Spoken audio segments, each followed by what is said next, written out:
Ayan, nandito tayo sa Manhattan Kitchen. Ako ay, uy,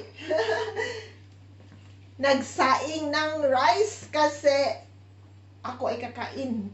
Merong binigay ang aking friend na itlog na maalat. At meron ako dyan, yan, sinaing na saging. Oh, dami. Paano ako papayat nito? Malapit na ang aming pageant. Pero di bali na. Kung mataba daw, maganda. Munti ko na sabihin pa, kahit maganda pa rin. Di ba? Truth lala. At meron akong, gusto ko sanang fruit diet.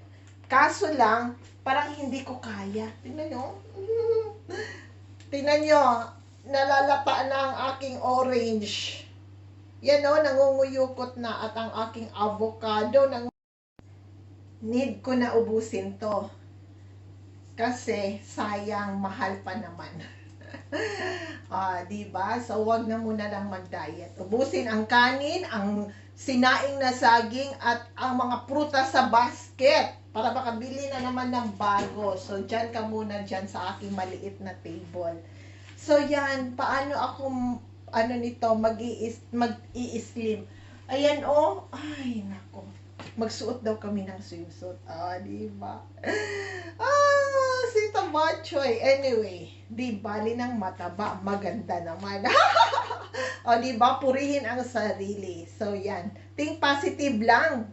Palagi. So, sana pumayat pa ako. Kahit mabawasan man lang ako ng 1 kilo. Nabawasan na ako ng 1 kilo noong nagkasakit ako. For 3 weeks akong inubo, nilagnat, sinipon. So, yun. Balik na naman.